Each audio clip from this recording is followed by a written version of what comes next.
You are now listening to the Here for the Truth podcast, hosted by Joel Rafidi and Yerasimos.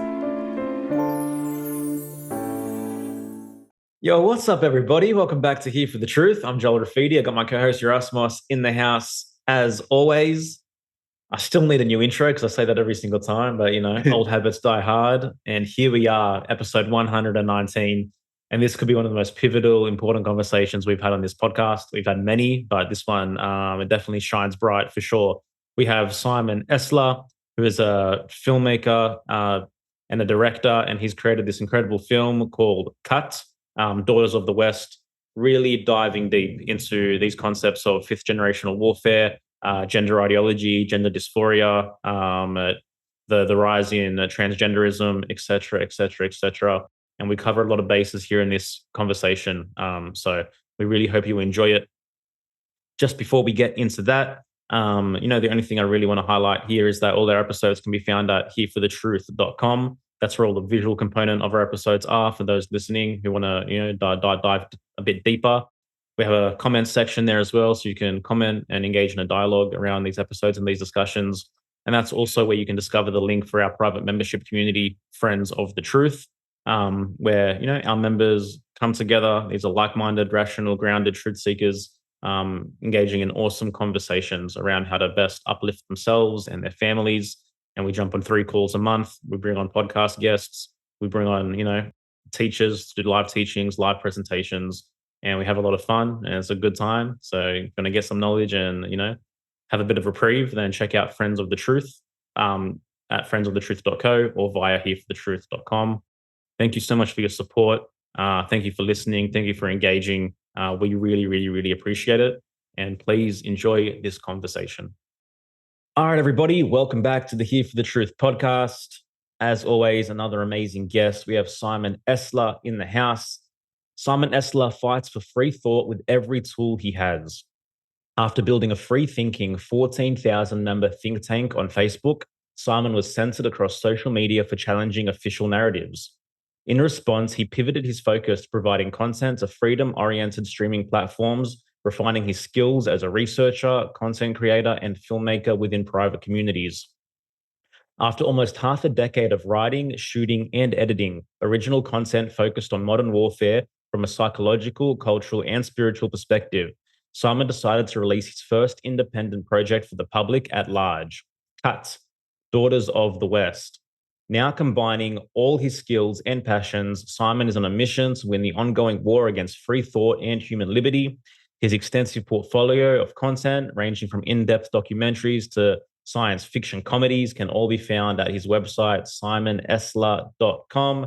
Simon, thank you for being here for the truth. Very, very glad to be here. Thank you for having me.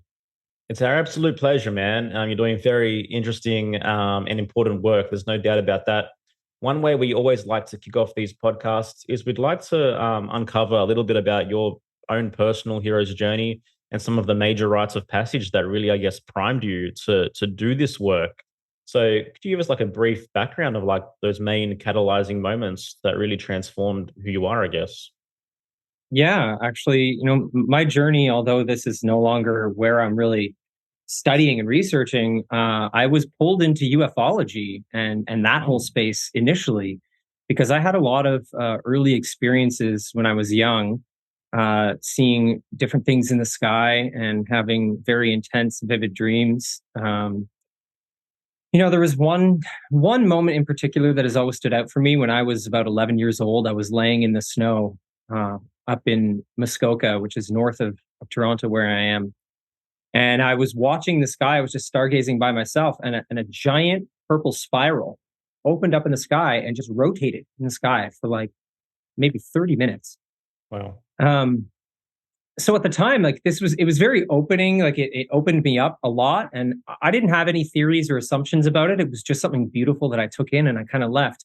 But over the years, I did have more experiences. I saw more craft in the sky. I saw, what looked like shooting stars that were making 90-degree turns in the sky and huge flashes and things like this. So that intrigued me. It drew my interest towards that field. And so in time, I ended up researching and working within the ufology community. And I ended up being an experiencer in a couple of different ways. And there was one particular moment that was probably the most, I think, impactful for me in that space. Was actually I was doing a guided meditation session for a client. At the time, I was running a business doing meditation teachings, like in-depth meditation for very stressed, sort of high-level clients running big companies and things like this.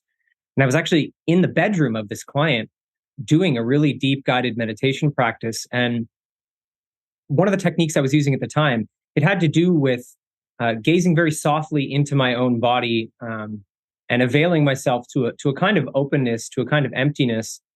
And in the middle of this session with this client, what looked like an extraterrestrial appeared in the room in front of me with my eyes open.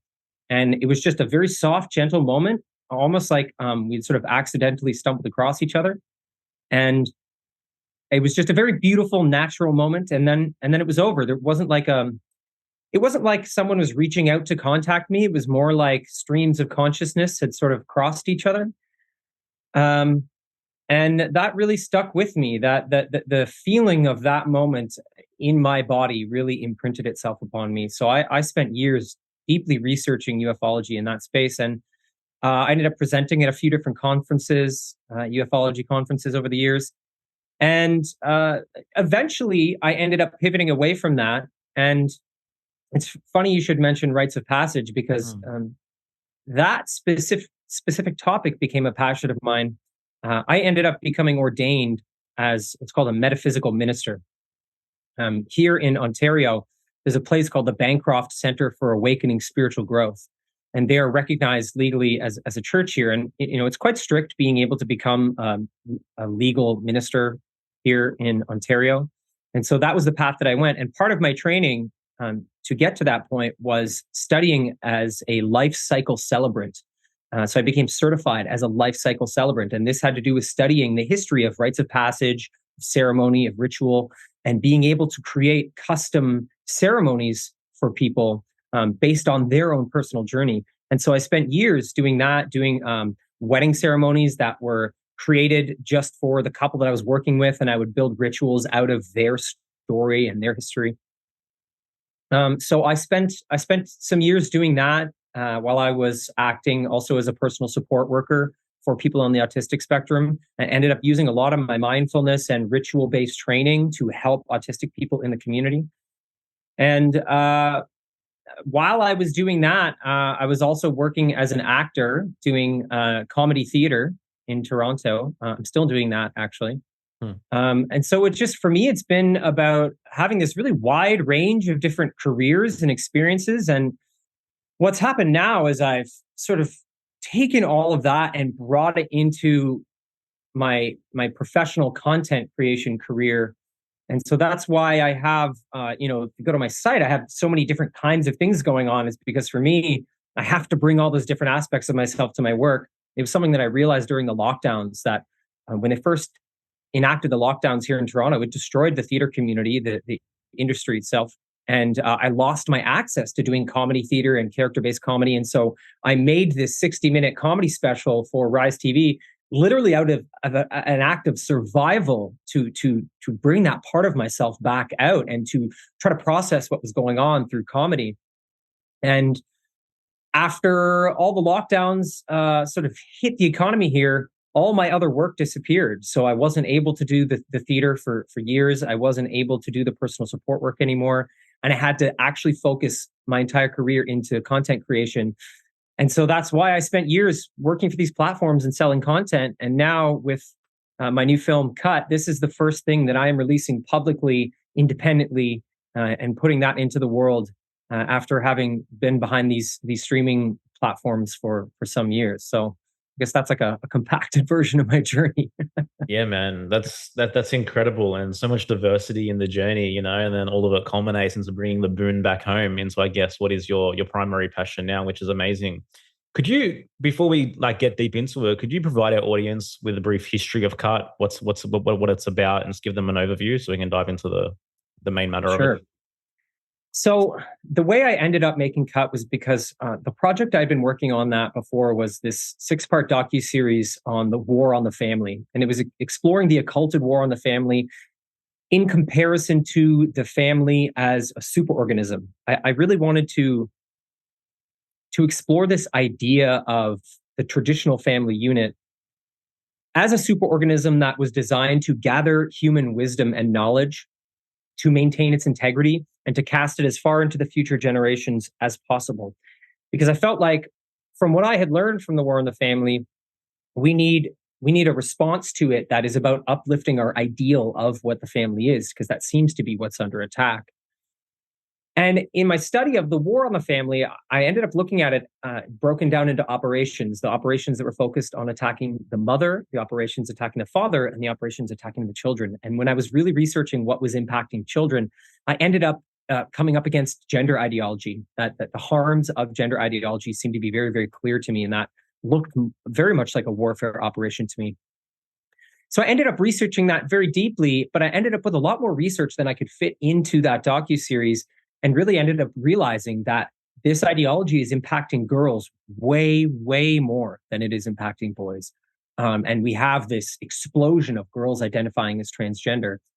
But when I looked at the rhetoric around that issue, and not just the rhetoric in terms of how it's being pushed onto society, but even some of the rhetoric in the pushback, I noticed that it was narrowly political, that it had been reduced into this sort of left versus right struggle, when, from what I could see, it was way beyond politics. And so I wanted to research a broader perspective of it. And so with CUT, what I ended up doing was going into the history of plastic surgery and cosmetic surgery. And I found some key points in human history where we used cosmetic surgery to really change the moral fabric of our society quite drastically.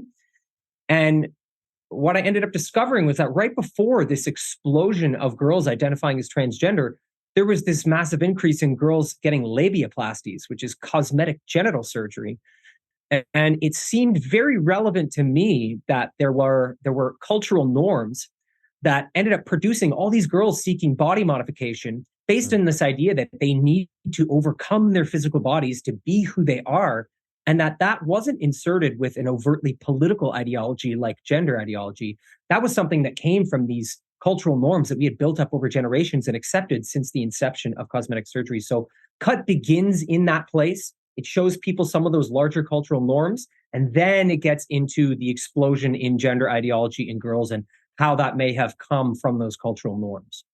Why do you think this explosion in plastic surgery and cosmetic surgery in teens happened? There's a couple different moving parts to that.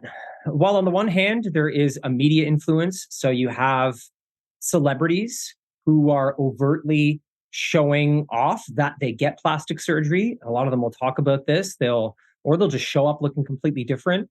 It's to an extent celebrated and normalized within celebrity culture. We saw that very early on with Pamela Anderson being very frank about getting breast augmentation. And after her, there was this crazy increase in women, young women seeking breast augmentation. So there's that. There is the introduction of pornography. So with labiaplasty, you just have a lot of girls being exposed to labia, to other women's genitalia, and presented in media in a certain way. A lot of ideas about what they should look like are given to them in pornography and in popular media. But the other element to this is that there is actual medical disinformation. You actually have plastic surgery journals lying to girls and women, saying things like 50 to 60% of women and girls have what's called labia minora hypertrophy. So they're saying that the labiaplasty is a good thing to get anyways, because most women are deformed and have overly sized labia.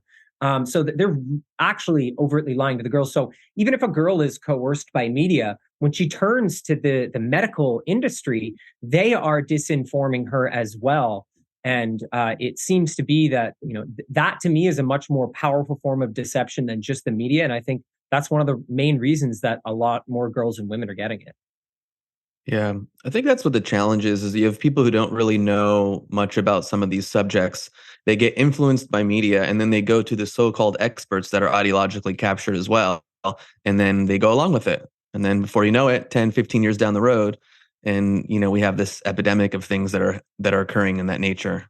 Yeah. And not to mention, the psychological degradation of individuals by the time they get to this point through generational programming conditioning is to have like they're at a point where they have low self-esteem. They have elements of body hatred, elements of self-loathing, because everything is telling them that they're not good enough, right? That they need to be better, that they need to be this ideal, which is given to them from the external.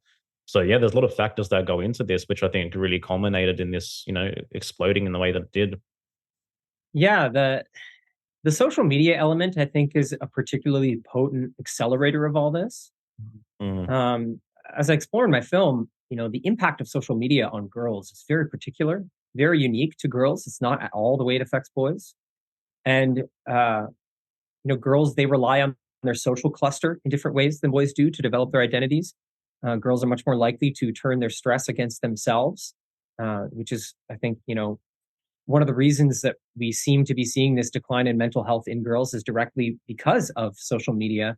So, one of the things that we can see quite clearly is that the first generation of girls that were exposed to smartphones and social media in middle school went into a mental health crisis. So we had this drastic rise in girls being hospitalized because they had cut themselves so badly.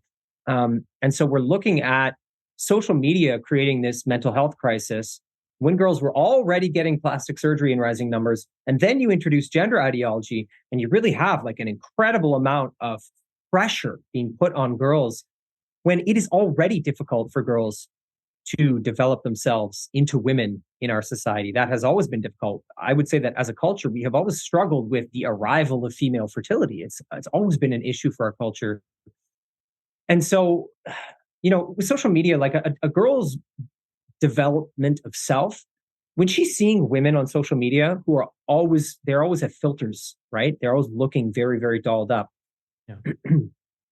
The girl, even though she might know about the filters, it doesn't matter. She still ends up potentially wanting to imitate that fake version of that person, just like we saw with airbrushed women in magazines. So you can imagine what it was like for all the girls growing up who just have the magazines and the airbrushed women. This is that times 1,000, because it's in their face all day. It's engaged in social engineering that utilizes dopamine hits, that is training their brain to try to seek attention, to be accepted.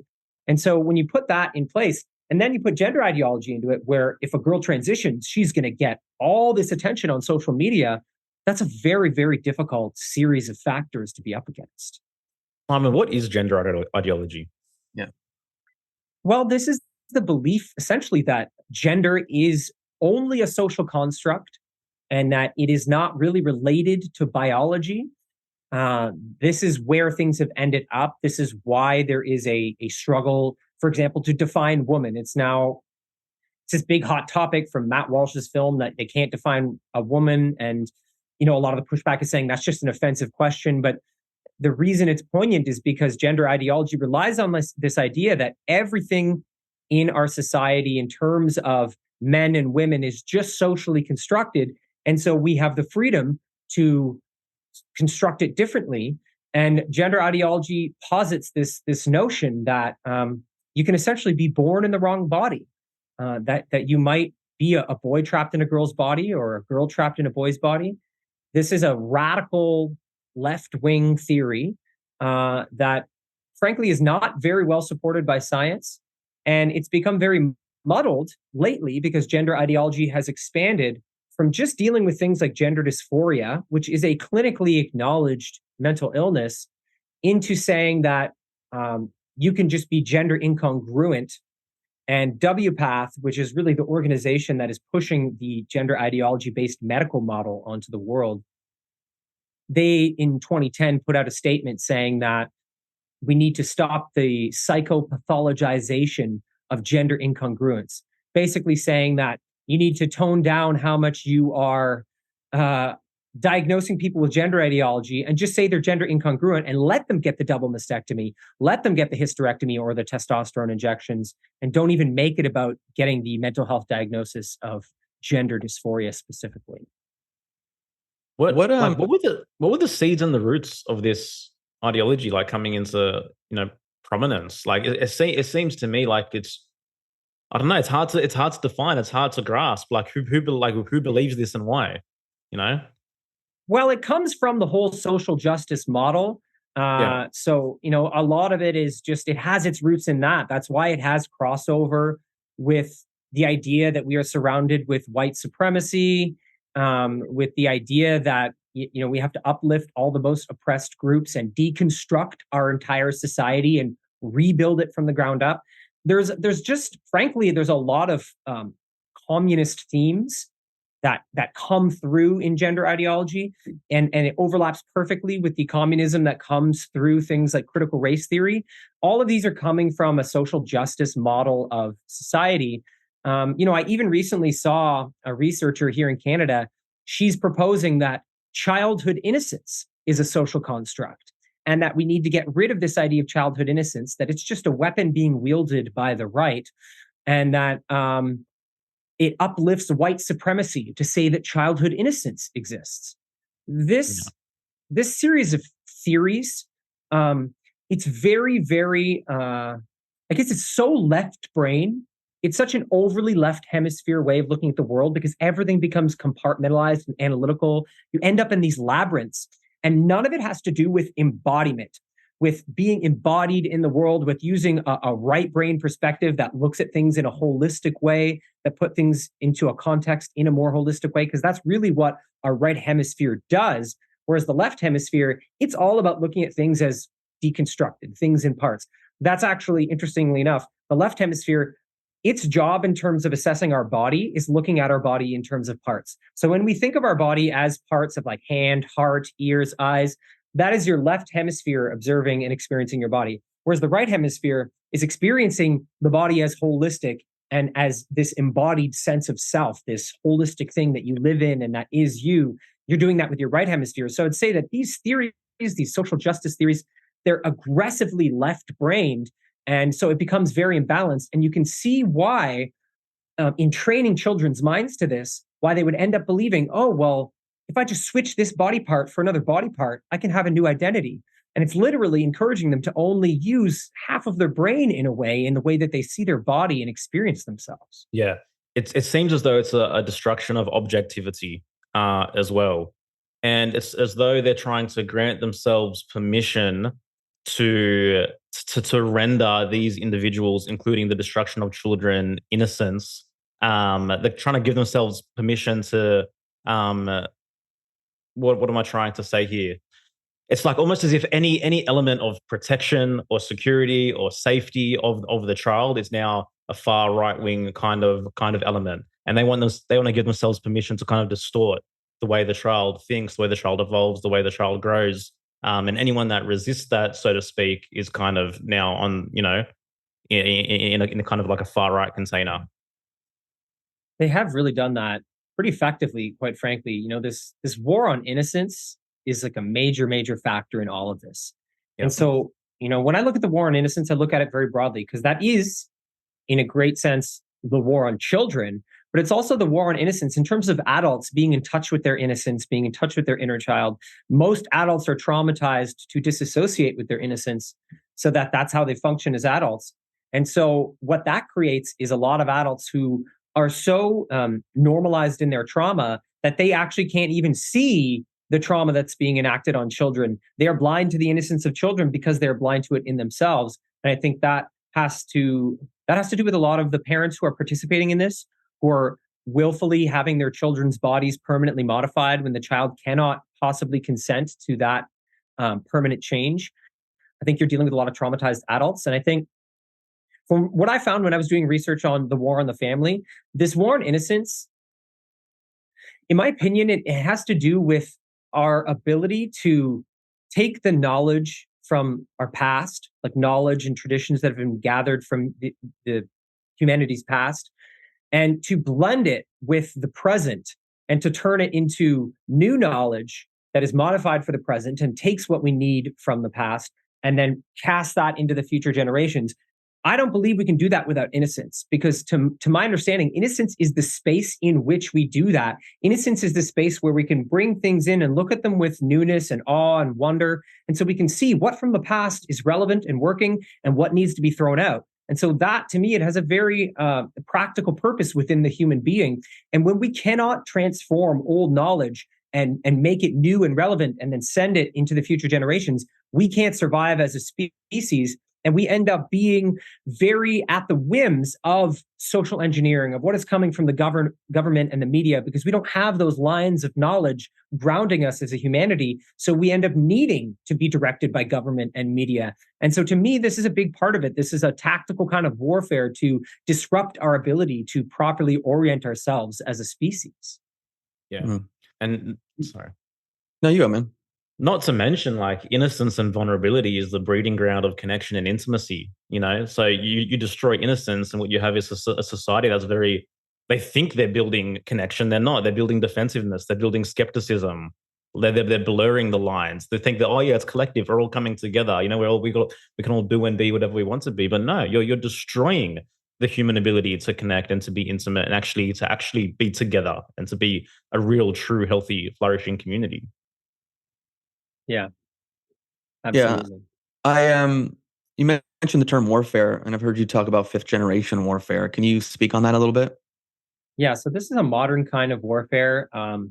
It's spoken about quite extensively in a number of circles. General Michael Flynn and Boone Cutler, they put out a book recently called The Citizen's Guide to Fifth Generation Warfare. That's probably one of the best resources I've found. But from my knowledge, fifth generation warfare is a modern kind of warfare that is designed so that the people being attacked, they don't know they're being attacked, and they don't know that they're in a war.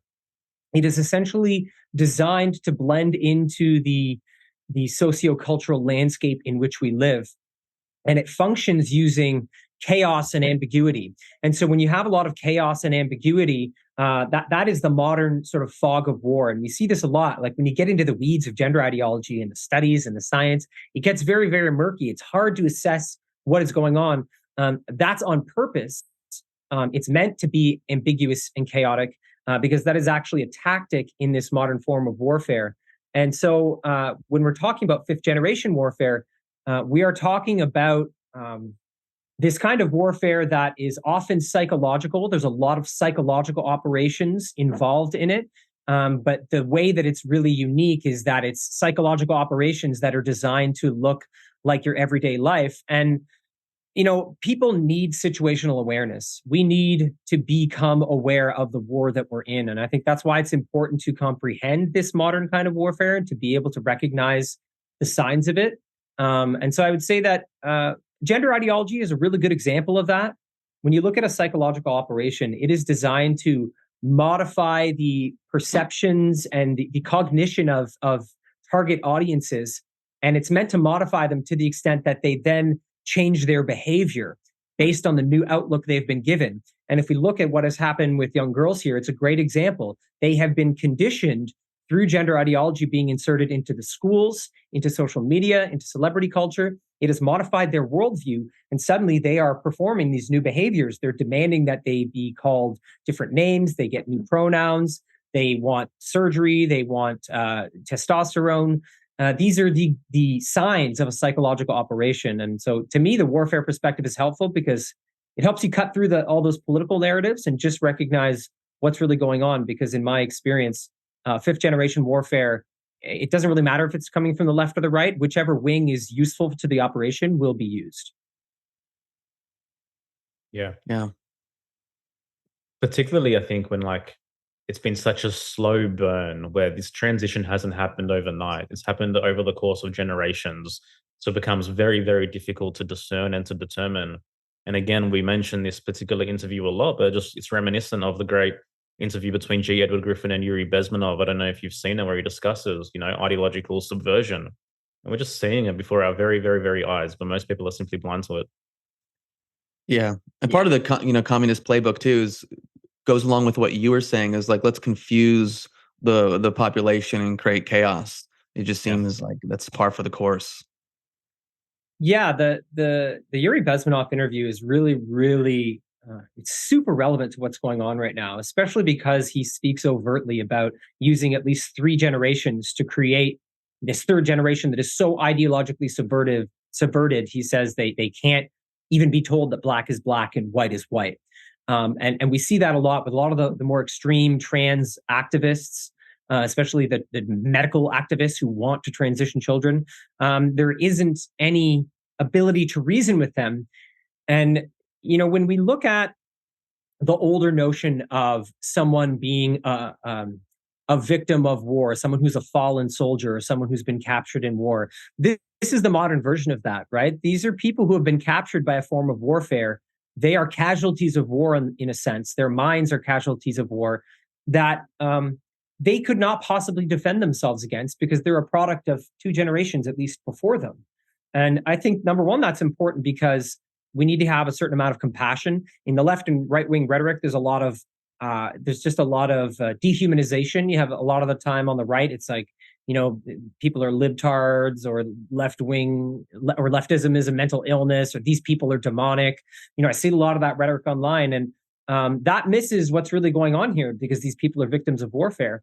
But I think, something really interesting, specifically in gender ideology, that it kind of flips what Yuri Bezmenov was talking about, because he's right that there is this subversion going on. And you have these people that can't see black as black and white as white, but you have an exception to that rule in gender ideology because you have detransitioners. So these detransitioners that are speaking out, they're exceptional in the sense that they were as ideologically captured as Yuri Bezmenov pointed out, to the extent that they maimed themselves, they sterilized themselves, they got their breasts cut off, they ruined their voices. They were so ideologically captured that they did that to themselves. But the trauma of that, it did wake them up, actually, and they were able to exit this kind of communist mind control. And it's why I think detransitioners are so powerful, and uplifting their voices and their message are powerful, because we have examples of people emerging from this warfare who are able to speak directly to the experience of waking up from it. And if there's any hope to get people to wake up from this, it's the people who have actually done that themselves within one lifetime, even though this is multi-generational warfare. Yeah, that's what I loved about your film, is that you highlighted, the stories and the vulnerability and the realness of detransitioners, because I could only imagine people who are considering transitioning. And when they go to the first page of Google, they're not seeing, interviews and articles about these people that have taken that road. Plus, you highlight something else that's super important and how it works in a similar manner. Pain is such a great motivation for change. And so you have the pain, maybe it's influenced by media, social contagion, et cetera, whatever, that influences an individual to make this drastic change. But then you have another deeper pain that influences them to, want to change back. I find that interesting. Yeah, it's very interesting. And I think it's why the detransitioners are attacked so vehemently. It's why they're censored. When I was first studying the stories of detransitioners, I found, some of their tweets, for example, Twitter, this is before Elon Musk took over. Some of them were just them sharing the gruesome details of how their body now works and the physical struggles they're having with their health. And their tweets were just getting disappeared, not even like tagged as a warning or as anything. They were just gone from Twitter. And I found that really, really startling, that just detransitioners just trying to tell their story wasn't being allowed. And I think that's it. It's another sign that we're dealing with warfare, because they are so impactful against this operation that all resources possible are being used to try to stomp out their voices. Yeah. Can you also talk about this one element that you highlighted in your film? It's something I've personally come across when I've, let's say, shared or posted something about this, is this argument. And it seems like it's the rallying cry that everyone uses, where it's like, would you rather have a dead daughter or a healthy, a trans son? Yeah, living son. Yeah. So this is a manipulation that has been pumped into the population, into the trans community specifically. This idea that suicide is very high in trans youth, and that if they don't get access to these medical services, they will kill themselves. This is fundamentally untrue on a number of levels. Firstly, a lot of the data that they use to cite this, we're looking at things like surveys, where they actually just surveyed some youths and asked them if they ever thought about suicide. And that's it. That's as far as it goes. So within medical literature, there is a huge difference between suicidal ideation and actual suicide attempts. These are looked at very distinctly, and it is not, it's not looked at within the medical community, suicidal ideation is not looked at within the medical community as something that will automatically lead to actual suicide attempts. In fact, statistically, it's quite low to go from ideation to attempts. And so there's that. The other thing is that the context in a lot of this research, they're not being asked whether the suicidal ideation has anything to do with being trans, or if it really just has to do with the struggles of being an adolescent. Sometimes there could be child abuse in the home. There could be a huge range of factors. So we're looking at very bad data that's being skewed very deeply. And then the other aspect to this is that there's actually better data that shows that suicide attempts actually go up after transition. And then you have a lot more of these people who want to kill themselves after they have been medically altered, either because of regret or because it really didn't actually fix the gender dysphoria or whatever mental health condition they really had, because there's a lot of misdiagnosis going on. So that's really a big part of the manipulation. And it's a kind of emotional blackmail that's being put upon parents. I think there's a lot of doctors just regurgitating this line without actually doing the research themselves. They're not coming from any data. So, I think that's one of the biggest manipulations. And again, I would say it's a good reason to recognize that this isn't a totally political thing. So instead of thinking that parents are just so hyper left wing, they're transitioning their children, sometimes it's not that. Sometimes they're literally just loving parents who were manipulated by doctors. And in their love for their children, they believed what that doctor said. And so they went along with this affirmative care model to try to save their child's life. The story of the allopathic model, trusting the expert. That seems to be crumbling in a big way all over our whole society, Yeah. Hope you're enjoying this episode. Just a quick interlude to shout out some members of our community, Friends of the Truth, who support us and help us to do what we do. So shout out to Jess, Annie, Isaac, Katie, Julianne.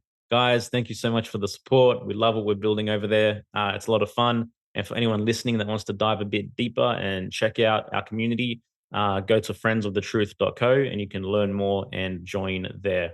Back to the episode. Like, I did one flashback that came to me throughout this conversation is, when I was a young boy, my mom would just always buy in Australia, we call them Women's Day or New Idea, but, the general women's tabloid magazines that come around, always highlighting celebrity culture, the royals, et cetera, et cetera. And I feel like there was a pivotal moment that's coming to me now where Angelina Jolie got a double mastectomy or something. Is that right? Yes. Yeah, Yeah. she did. She did. Yes. I think that was that based on avoiding breast cancer or something? Yeah, supposedly she had this certain gene that could lead to breast cancer down in the future, and so you're better off removing your breasts now. Which they're doing that for a lot of different conditions as well. That if they see the potential that something could happen, you're better off like taking out your uterus now or removing your breasts. I saw something recently, and I'd have to just paraphrase this as something I came across. But from what I understand, a lot of those studies that they were using to say that the double mastectomies were cancer preventative, just turned out to be wrong. That there's a lot of that data is bad too. And you have women now speaking out saying, you gave me a double mastectomy and it ended up being for no reason. It didn't protect me. And this wasn't true. No, that sounds familiar. Yeah, exactly. I know, right? Well, a lot of this comes down to, I think there is overt warfare on women's biology, very, very specifically. This is one thing where I would say that this is one of the things that is fundamentally correct about feminism. I think a lot of feminism has turned into a psychological operation that has benefited this communist push, but there are elements of feminism that are entirely correct. There has been what seems to be a war on women's biology, and it goes into so many areas. If we just look at birthing culture and the medicalization of birth, women had millions of years of knowledge and evolution in their bodies when they go to give birth, and they are rushed to the hospital and they are made to lie down against their actual physiological need to squat. They are intervened at higher and higher numbers. We have numbers of C-sections going up. We had about a 50-year period in the United States where breastfeeding almost disappeared because of all this propaganda about how formula was so superior and it was such an advantage for women to get into the workforce, which again is denying women's biology. It's denying all the incredible things that happen when a woman breastfeeds her child. That doesn't just get into nourishment. That's how children learn self-regulation. It's a big part of their emotional landscape. It's how they learn certain forms of sort of coherent states, like heart coherence and things like this. It has to do with being nuzzled against the mother and breastfeeding. So when you look at that, you look at birthing culture and breastfeeding and all the cosmetic surgery, right? Because 92% of the cosmetic surgery industry is all only on women. You only have 8% of it is being done to men. There's this desire that is built into our society to just modify and damage women's bodies. So the mastectomy thing in terms of cancer, to me, it's par for the course. It's what's been going on. And now we see all of this culminating with gender ideology, where biological men are taking over women's spaces. They're taking women's titles. This idea that you aren't a woman if you were born a woman, that doesn't make you a woman. That, to me, is just the culmination, again, of generations of social engineering that has been focused on degrading our notion of the female form itself. Incredibly it's well interesting. said, man. Yeah. Yeah, it's really well said. It's interesting that like feminists aren't coming out like raging against this, that, males are taking over the feminine space. And yet if they do, they're canceled. Yeah, they're called TERFs, right? They're attacked as TERFs now if they stand against this. It's actually one of the interesting things that's happened for me is that, I'm interested. One of the reasons I wanted to make this film was because I felt like giving that foundation of knowledge in terms of cosmetic surgery and these forms of social engineering that were present before the gender craze, it was something that's available to both left and right-wing people. And I really wanted to make something that could be sent to a left-wing person where, this first half of the film, it really just looks at all of this without really getting deep into the trans thing, so that they can see this foundation to it and there's a discussion to be had, so that it's not just about, hey, you put your left-wing ideology and used it to target children. There's more to it. So I wanted to create that dialogue. And I've wanted to do that with a lot of my work. And I have actually had feminists speak out and reach out to me saying, thank you for doing what you're doing. I support the work that you're doing. It's very important. We're very much against this. I ended up connecting with a woman named Jessica Pinn, and she does some really great research and advocacy. She is someone who was actually damaged by labiaplasty as a teenager. And a big part of it for her was the medical disinformation. They misinformed her about her body entirely and the risks. And she ended up finding out that there isn't even proper anatomy of the clitoris and the vulva in medical textbooks. So this woman has spent like almost 2 decades now just trying to get the anatomy of the clitoris into medical textbooks, which is just mind-boggling to me that it's not, because for her, there was damage. She got so damaged that her sexual function was permanently damaged.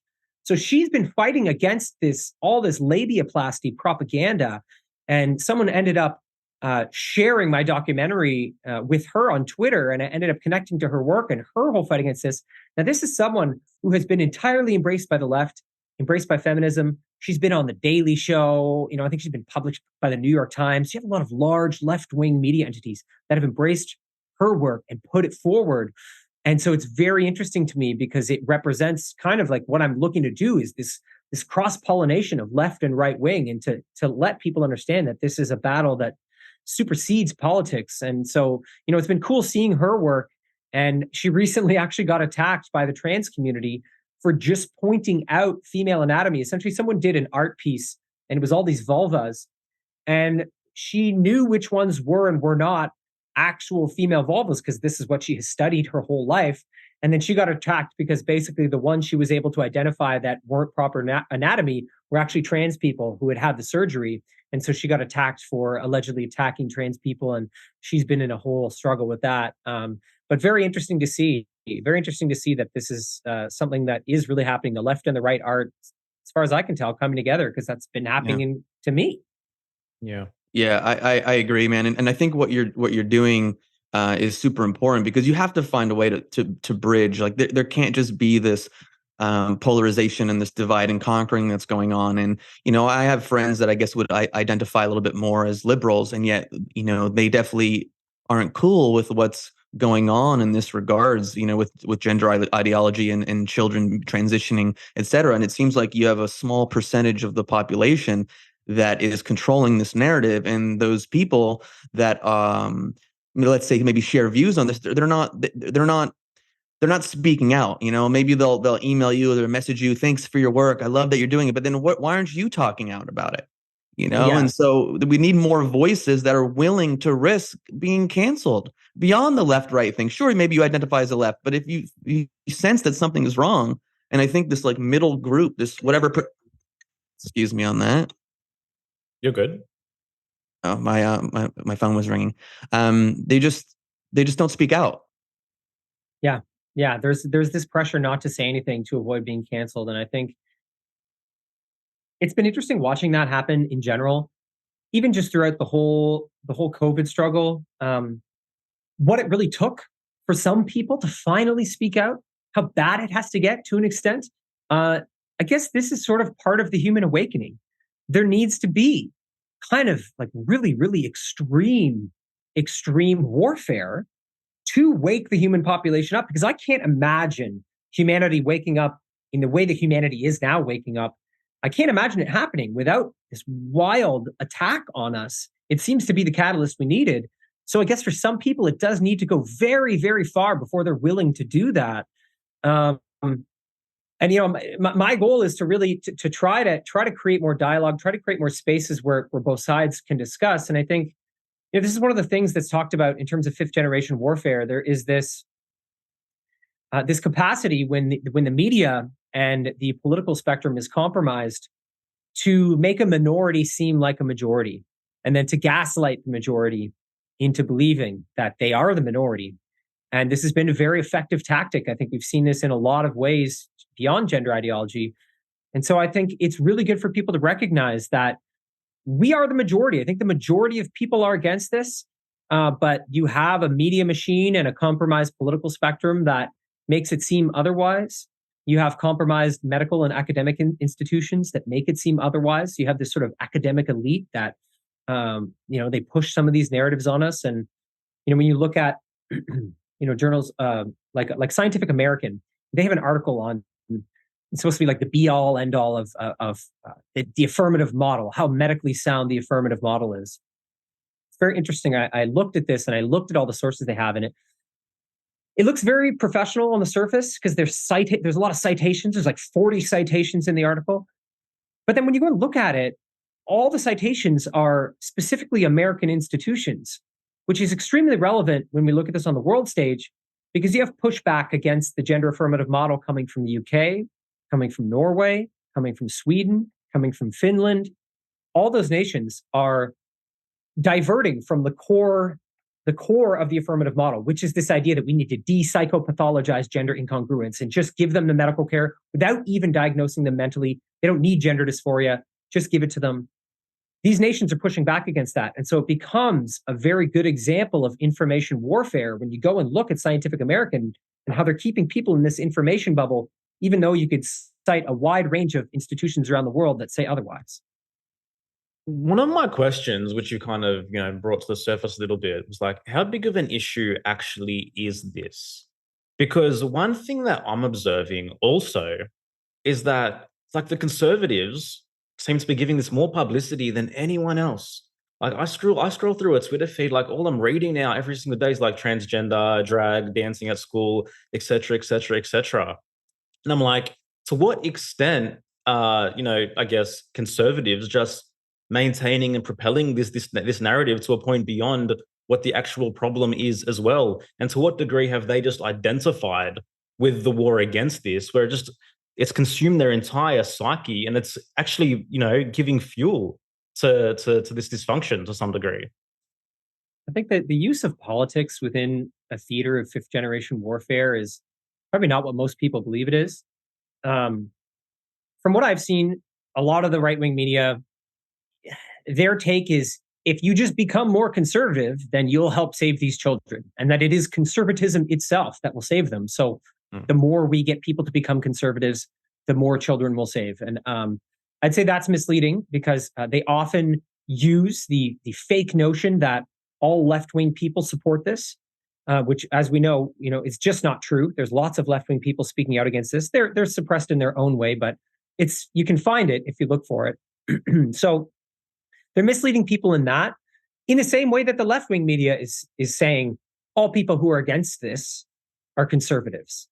And so you have both sides of the media lying and saying that just come over to our wing of politics and then everything will be better. So there is, I think, a model being used within conservative politics that is just political rhetoric to get more people on their side. That being said, when we look at what's called the Overton window, right? This idea that there is a sphere of ideas and concepts that are allowed to be discussed within the public square, and ideas and concepts that can be discussed to the point that they lead to policy. This is when you start to get into the area where politics can be relevant, where keeping gender ideology as an issue within the Overton window does allow action to be taken in terms of policies that can protect children. And so we have seen some of this. We've seen some laws passed in the US that are making it illegal to medically transition children based on the idea that children simply cannot consent to it, which I do believe to be correct. Then you have people like Tulsi Gabbard, who left the DNC. She's openly against this. You do have people from the left who support ending this. So the way I look at it is we have to be capable of, as individuals, tactically displacing political narratives and identities when they don't serve us and when they're actually being weaponized in terms of fifth generation warfare. But we also need to be able to take those political narratives and identities and use them when they are correct, because to an extent, it is the left wing of politics that has been more overtly infiltrated and used for this communist warfare. And so we do have to recognize that we're not really dealing with the left wing of politics anymore. We're dealing with this kind of ideological subversion that has transformed the left into something that we all can look back and remember, that the left was not always this extreme. This is a transformation that we all saw. And so there is there's something tactical to be said about finding politicians who are not part of this uniparty structure, because you can find, right-wing people who are supporting this, or who are pretending that they're against certain things, but then when you actually go and look at what they're doing, they end up feeding into it. They end up expanding government powers and things like this. So we need to, rather than looking for the correct right-wing candidate, we need to find candidates that aren't within that uniparty that is driving all of this globalism, this new world order forward. And we do want to put them into office. So you do want to get involved locally to an extent to get people that are outside of this uniparty structure, but not to the expense of your own capacity to think freely outside of the political spectrum. Yeah. I'm curious, Simon, in your research, are you seeing these increases in children, teenagers that want to medically transition? Are you seeing them like across the board statistically, or is it specific to location demographics, i.e. more, let's say, left-wing states, et cetera? It does seem to be more left-wing, not even just states. The research shows that it is more left-wing families. There's a study that I cite in my film that interviewed, I think it was 250 parents. And, this researcher, Lisa Littman, she interviewed these parents, and they were all parents of girls, adolescent girls who had newly come out as trans. And so she gathered all the data from these parents from these sites that were essentially platforms that had been built for parents to speak out or to network about their experience with transgender children. And what they found was that 80% of the families who were dealing with this were progressive, pro-LGBTQ, left-wing families. So it does seem to be predominantly impacting left-wing families, which makes sense in terms of what ideology makes it into the household. Not to say that there aren't right-wing people, but that does seem to dominate it. So I think that, again, the family unit and the extent to which the family unit is infiltrated by ideologies, this is an important thing to recognize. What does it mean to form a family unit that can withstand some of those outside influences? And how do you form a family that is coherent enough to travel through these modern times without that kind of influence? So I would say that seems to be the case in terms of that data. That's something that comes up in the book Irreversible Damage by Abigail Schreier. She looks at how most of this is progressive families. So, that does speak to again, like I said, the left wing being infiltrated by these communist operations. What is the ideal family unit?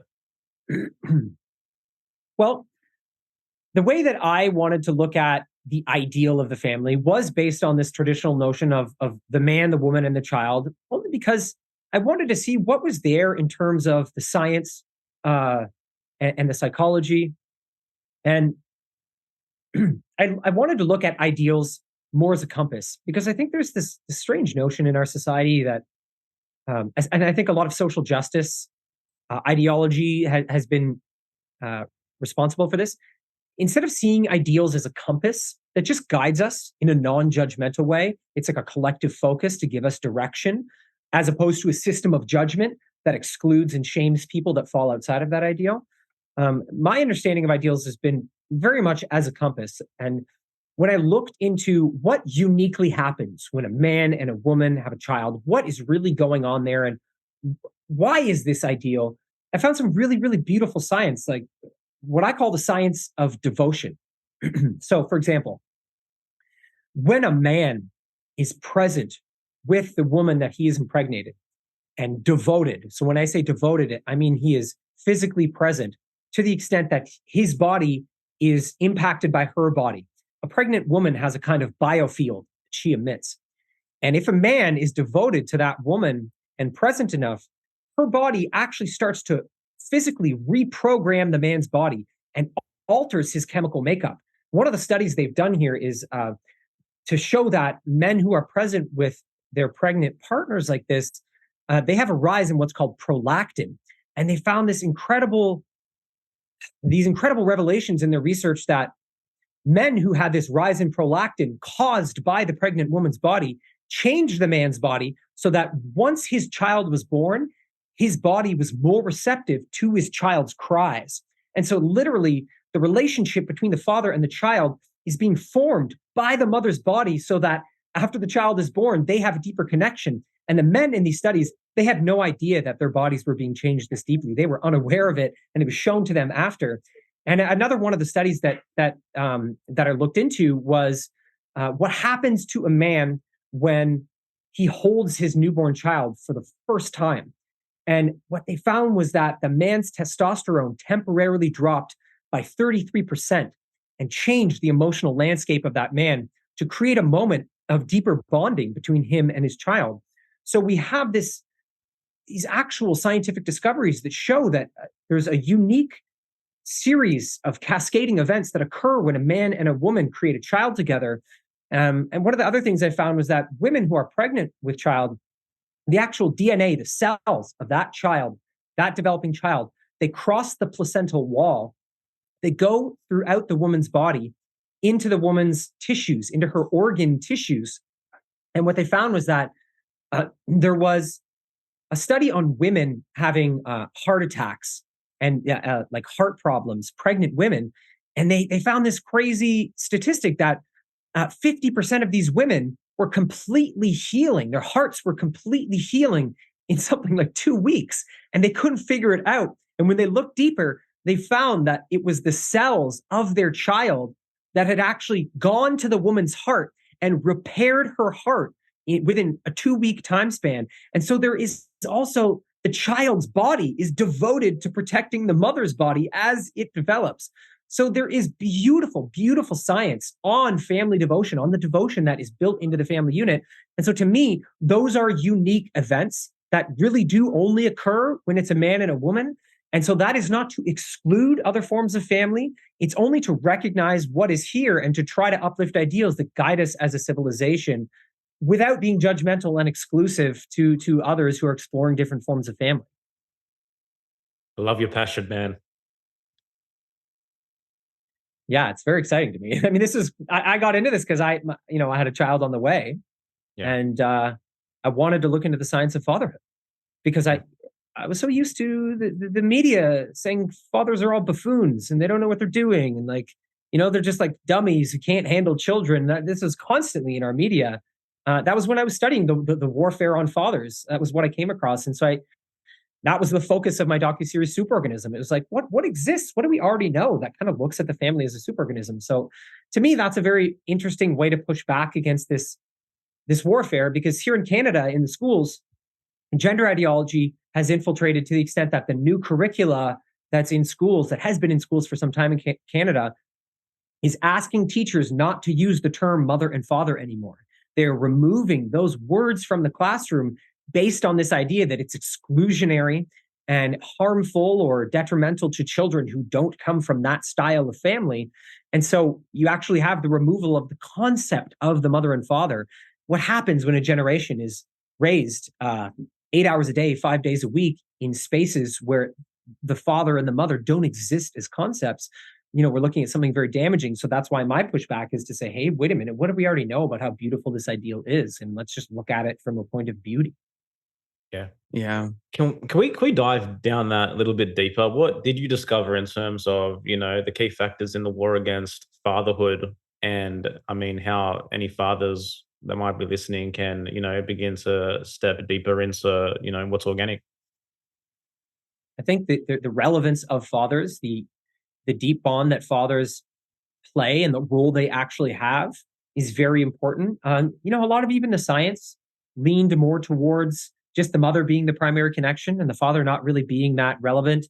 I think there were cultural ideals that they looked at the father as this provider. And I think that is correct. The provider protector archetype that can be useful.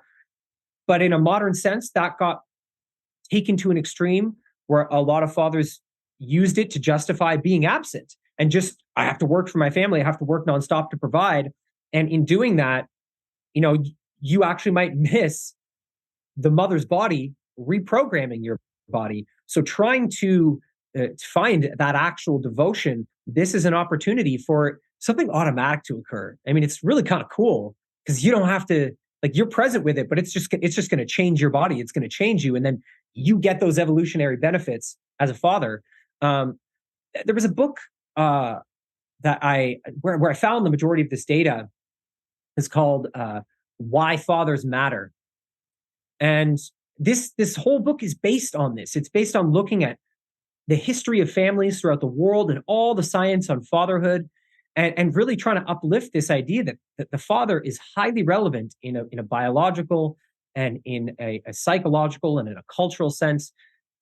So, when we look at the warfare on the family and this father as a buffoon who doesn't know what he's doing, that's very harmful to men's self-esteem. I think that can really downgrade a man's sense of his relevance and his purpose within the family. I think we also have the war on masculinity itself, this idea that masculinity is toxic. You even have, I think it was James Cameron who recently tried to say that testosterone itself is toxic and it should be weeded out of men, that men should try to reduce their testosterone. So this whole notion, it does come back to a lot of this social justice ideology, the idea that we're surrounded by an unending white male patriarchy. You have examples of schools actually teaching young white boys that they are inherently violent in who they are and that they should feel guilt for who they are. So, this idea of the patriarchy has been very damaging because I think there's little truths in all of this. And that's where it gets really murky. Because like I said, there's truth to a lot of the feminist push to end the war on women, which is still ongoing. And there was, because feminism got infiltrated and became about hating men, there was then a pushback from the masculine side that I think was detrimental for men and women. So you get into these muddy, sort of chaotic waters when I think we need to be relying, to me, more on ideals and archetypes, like this archetype of the philosopher king. I think is very beautiful. A king who's able to go and lead his army, but he's also able to soften and become the philosopher and guide people spiritually, and finding that sort of balance between the yin and the yang of being masculine. I think fathers should recognize that while it is important right now for men to stand up and be protectors, because that is a big element that I think is missing right now. There does need to be like an army of dads standing up. I'm literally helping. I have a group called Dad Army that I'm creating in tandem with Mom Army right now. And it's very much about this, calling men to stand up, to be protectors, to defend women and children. At the same time, men need to know how to soften, how to be with their innocence and with the innocence of their children. Because if you're all warfare, you're going to miss that too. And so to me, that's an important element of this. and we don't want to go too far in the other direction so that we miss that, because a traumatized man is unable to be with the innocence of children if he can't be with the innocence of himself. Well said, man. I'm really enjoying this interview. I just appreciate you so much, and just the work that you're doing and how you communicate. It's so important, man. And I'm so excited for your film to come out on 2 days from this recording, but this episode will be released a little bit later, and I hope as many people watch it. Yeah, here's Speaking hoping. speaking of that, I'm Yeah. curious, like, what inspired you, even just creatively and aesthetically? Like, your documentary is very different than, let's say, What Is a Woman or other styles of documentary, and it's the way you edit it, the way it's done is really cool. Yeah, I mean, I come from a theater maker background. I trained in university in what was called it was like a collective creation stream of theater making, and it was all about getting into small collectives and making theater pieces. And I ended up becoming very, very aesthetically passionate, I guess. I felt like being able to work with light and color and aesthetics and sound in a way that was emotionally evocative was a very authentic way for me to communicate. You know, I rely on my emotional intelligence. I rely on my emotions as a sense of authority. Um, not not in terms of like when I am very emotional, then I act on it. It's more like if I observe an emotional wave and I wait for that wave to come to an end, there are moments of clarity. And so evoking these emotional waves, um, and then at the moment of the wave subsiding, using that moment of clarity to bring people to a moment of realization, is one of the ways that I've learned to communicate as an artist. And as a filmmaker, I was really intrigued by this format of just having something that was entirely visual and just taking myself off camera, because I just finished this docu-series where I was on camera a lot, and that was okay, but I was very intrigued by that artistic challenge. And what would it be like for me to just narrate this whole film and make everything not me on camera and everything as visually engaging and as emotionally evocative as I can, while combining it with the best data and research that I had found that was the most compelling. So for me, I didn't come at this from the angle of being like a documentarian. That's really not how I see myself. It was more like, I'm a very, I'm a very right-brained artist, and that was the correct way for me to bring this forward. And I felt like if I could bring people to that experience, then again, maybe I could create dialogue that was less political and that was more about communicating. Like, what is it like? What is it like for girls to just try to be girls, try to be women? I mean, it's like it's upsetting to even think about. After having made this film, I was like, God, what a nightmare to just try to become a woman. It's so intense. So I was really hoping to let that land with people so that they had a takeaway that changed them, so that they would be part of making this change. Yeah. Your opening montage is really powerful as well, and I wanted to actually highlight that what you brought up is just the integrated right left brain nature of the movie as well, as opposed to like, oh, here's some information and maybe some footage of people. The way you utilized imagery, the way you utilized sound and symbols, I thought was really powerful. Yeah, something that came later in the process was this image of the butterfly, and of the woman made of butterflies. Uh, for me, it's like there's something there's something very intriguing about parsing out the difference between our history as humans exploring and expressing beauty. So, on the one hand, women have always modified their bodies to express beauty. Like that part's not new, right? We can look back through history. There's piercings, there's tattoos. Most people have seen the images of like the woman with the elongated neck with the Mhm. rings. So it's not like the Makeup, even yeah, makeup. exactly. Like that is normal, and that is a normal part of human history. And I think where we lost the plot was in not understanding the difference between those older versions of that, which were actual genuine collective creations. Like if you look at it just from the lens of a tribe, like that tribe, they collectively created these rituals to explore and express beauty, and the women explored this to express beauty to the men. And, that was something they made as a collective creation. Whereas now in our current social structure, it's a centralized system of production where you have a handful of people creating these rituals and these forms of expression. And they're able to insert an agenda into those rituals. And then they're able to pump it into our society at large. And so it's no longer a collective creation. It's this consumer culture model, which has taken that old instinct and that tendency for humans and for women specifically to explore body modification as expressions of beauty and manipulated it very deeply. And so to me, it's very important to recognize the difference. And I think that's what sort of landed for me in evoking these images of like a woman made of butterflies and this idea of the butterfly transforming. And, there's the little monologue that I took from a show called Legion, where he talks about the man who was dreaming that he was a butterfly for so long that when he woke up, he wasn't sure if he was the butterfly or if the butterfly was having a dream that he was this man. There's something to be said about our culture. What's that? That's Shuangzi. That's Shuangzi. That's right. Yes. Yes. And to me, that's very much what's going on. Like the girls, they're so absorbed in what's being pumped into them from the centralized system of production that they become it. And they don't know what is them and what is this centralized system of cultural production that's being pumped into their being and messing with their ability to form an identity. Yeah.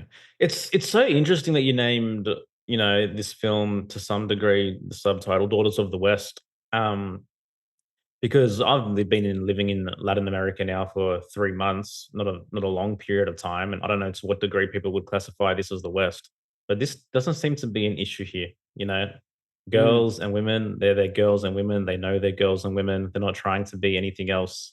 They're very, very comfortable in their natural archetypes, their natural expressions.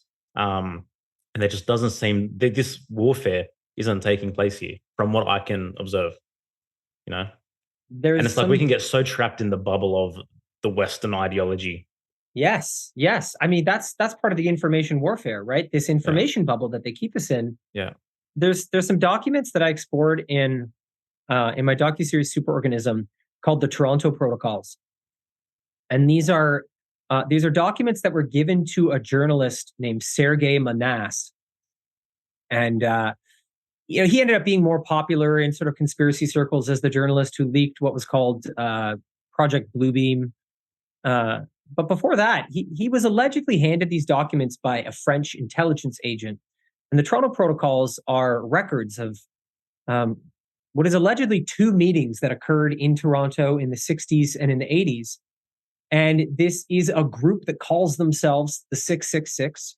And they are outlining their warfare strategy very, very specifically in terms of how they plan to install the New World Order and what they need to do to the Western world to achieve that. And they outline it. It's really actually quite incredible to read it. It doesn't name any names. It really is just their warfare strategy in these documents. But they talk about their strategy as, what is the terminology they use? The genocide of the vital for the benefit of the occult. And that's the way that they look at it. And they are specifically citing that they are going to bring what they call a red wave. Actually, one of the meetings, it's 2 meetings in these documents. One of the meetings is actually called the red wave. And they called it this in reference to the wave of communism they planned on basically bringing into the Western world specifically. And they say, in essence, that they will not be able to install a new world order unless they are able to successfully remove the family unit.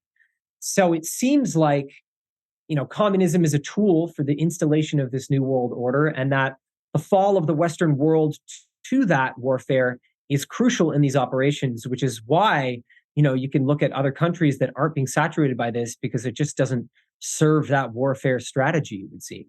Yeah. Yeah. And at the root of communism is collectivism, right? And throughout history, the previous push for collectivism and communism was, we're all one, we're all together, there is no individual thought, there is no individual expression, we're all just the same. But now that's kind of evolved. But the purpose of it still is the destruction of identity, but it's no longer through the means overtly of, we're all one group, one tribe.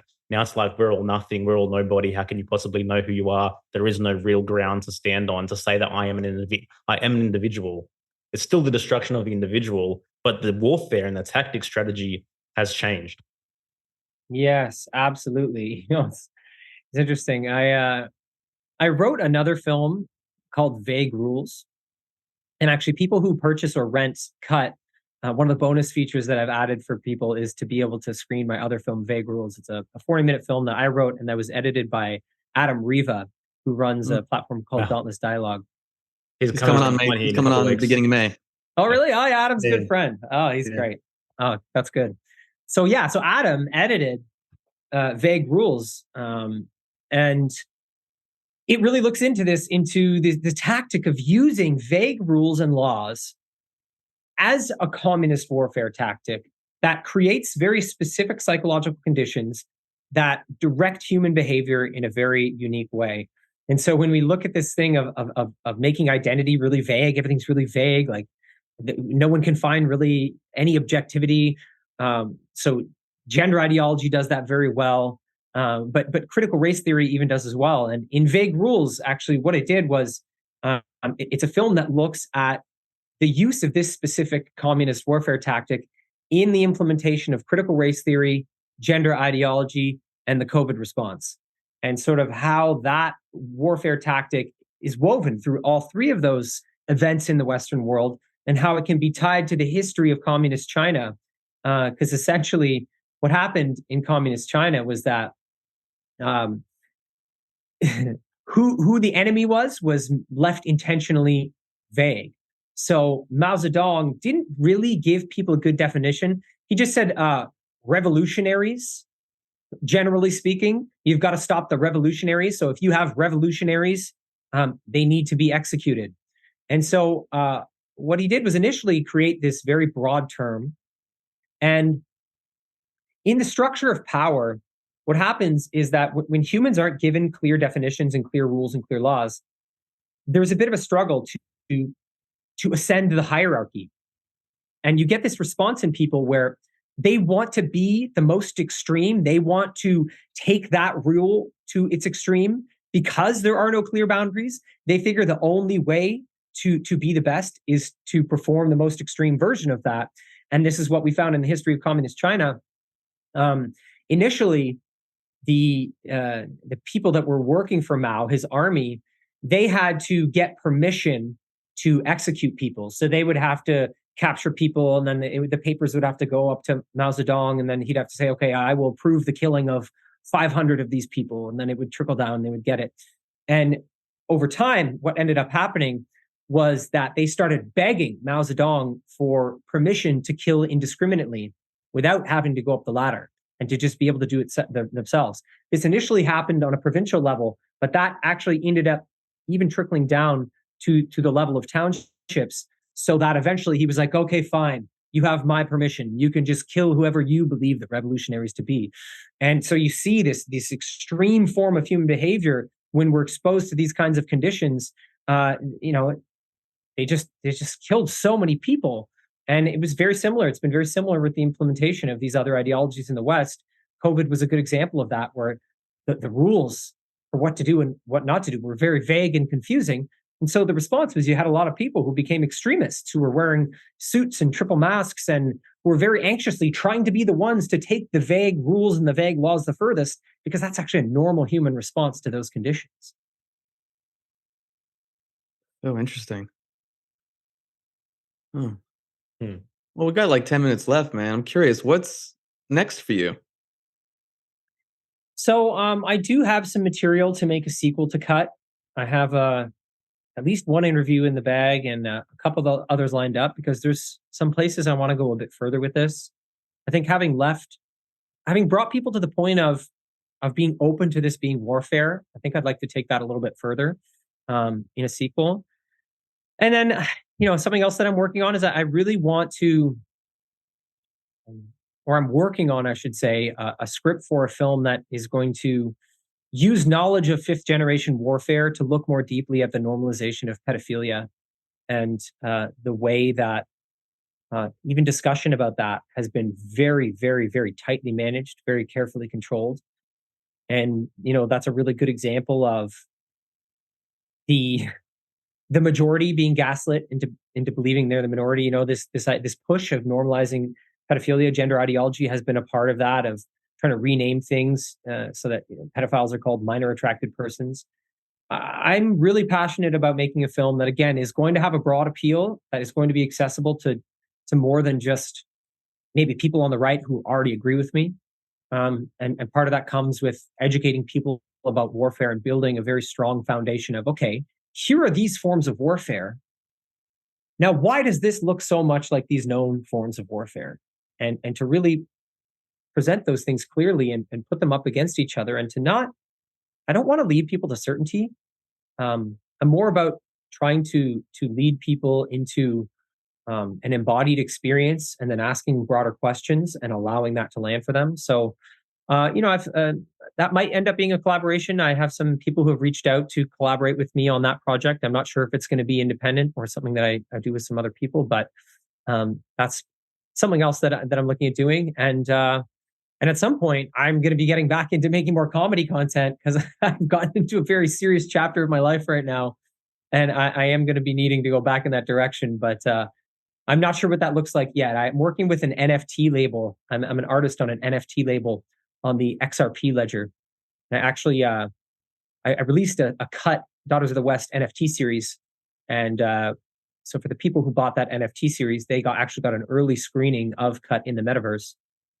And I'm looking at doing some comedy content in the NFT space and working with this NFT label. That might be the route that I end up doing that. So I'm going to be, working in that space more, because I love the idea of removing banks and removing these middlemen and having like a direct connection to my audience, where not only is the financial connection direct, where it's just from me to, or for them to me, but also to be able to create NFTs and to be able to create culture that actually my audience can make money with me, and we can raise the value of things together and become a community that generates income together around things that I've been able to put into the world. Interesting, man. To close, if you can, because we haven't really gone there yet, but to whatever concise degree you can, what, in your opinion, is the primal solution to this? I think from my work, like what has come up over the years, when I look back over my body of work, there's really two main things. One is situational awareness. So that does really have to do with getting educated about the war that you're in. You cannot live in the middle of a war zone without knowing that it's a war zone. You can't properly function. So I do really encourage people to develop a situational awareness that takes that perspective, not from one of fear. In fact, I found the study of warfare to really refine my sense of purpose and service. Like, it has made it crystal clear how I want to serve humanity and in what direction my energy needs to be focused. And so to me, it's actually been strangely inspiring to come into greater situational awareness in terms of the war that we're in. That's something that I really encourage people to do. I think the other big thing for me is free thought, is really understanding what free thought is. The best definition I found of free thought is, the capacity to use logic, reason, and empiricism to be able to formulate thoughts that are not tied to tradition, dogma, and authority. And I think empiricism is a big thing within that, because that has to do with your direct life experience. And we really need that in this information war where everything's on social media. You need to have a whole lot of what you're doing and your purpose. You need to be anchored in your actual real life experiences, the real human beings and relationships you have in your life. You have to get grounded in that, because if you aren't grounded in empiricism, you actually don't have access to free thought. If your whole construct is made up of information that comes through devices, your ability to think freely will be greatly diminished. In terms of gender ideology, if people go to daughtersofthewestfilm.com, I actually created a resource section there that is a growing library of resources for people to navigate this, for families that have been harmed or are being harmed or who are concerned. So that's access to therapists, to legal entities, to literature for children that doesn't have gender ideology and that promotes love of the body that you're in. Just a whole lot is there. And this is a lot of stuff that's being censored and, that needs to be uplifted. So I've done my best to build out there some practical resources that can truly help families. One of the resources on there is literally just a network of parents who are struggling with gender transitioned children. So, that's, I think, a practical thing that if people want to go and grab right away from my work, you could go do that right now. Amazing. Yeah, we'll man. definitely have. Yeah, we'll definitely have that in the show notes. That link to all those resources. Yeah, and if I could add one more to your list of solutions, is that this starts in the home, right? This starts with individual families, and this starts with individuals. Like at the end of the day, the cultural flow is going to do what it's going to do. The terrain is always going to change. But if you can do the work to know yourself in the deepest levels, to be present, to be embodied, to be with your family, and to just raise children with objectivity, with free thought, with embodiment, then that's where the gold is for sure. Absolutely, we're an unschooling family. So we're very much about raising free thinking children. And I think if you can homeschool or unschool your kids, 100% do it. I know parents who are still finding ways to augment their children's free thought and allow them to navigate the public system that happens to be in their area. So that does exist. I would say it depends on the child whether they're capable of doing that, because different children are available to social engineering in different capacities. So know your child very deeply. But yeah, if you can do that, absolutely. For us, it's been a struggle. It's hard. It's a lot of work. But yeah, strengthen the family unit, because, as I said, from the warfare documents I've studied, they cannot install the New World Order if there are strong families. So if you have the capacity to build a strong family that's able to travel through this, you are fighting the war. Yeah. Simon, man, I love your creativity. I love your passion. I love the way you articulate. You're doing incredible work, and it's coming really from blending creativity, intuition, reason, objectivity. It really is a holistic approach to creation, and it's amazing to see and witness. Can you please direct our audience to where they can discover your work, your film, and support you? Yes. So if you go to daughtersofthewestfilm.com, you can get access to the film. There's a link on the trailer there that will take you to the site to be able to purchase or rent the film. As I said, you'll get vague rules along with that. To look at my larger body of work, you can go to www.simonesler.com, and that outlines my whole portfolio, a lot of which is on rise.tv. Some of it is on Dauntless Dialogue.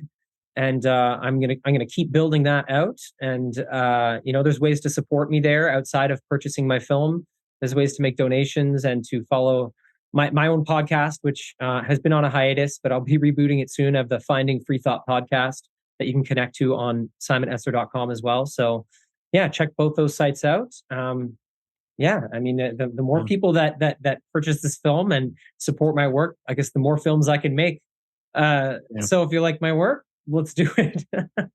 I urge everyone to buy this film. I watched it and it was incredible. And watch it and then send it to people that you know. And if there are friends of yours or family of yours that are open to this, send it to them. Because again, it's super, super important. And this dialogue needs to continue, and it needs to be brought out into the open more. Absolutely. Guys, thanks for listening. We'll see you next time. Smoking mirrors, I'm seeing through the illusion. Waking up in a time, they think you're in a delusion. Somebody set the alarms, cause they be too busy snoozing. I'm in a DeLorean, fast forward in evolution to a place where we can share our confusions. Yeah, 450 BC, I'm sharing tea with confusion.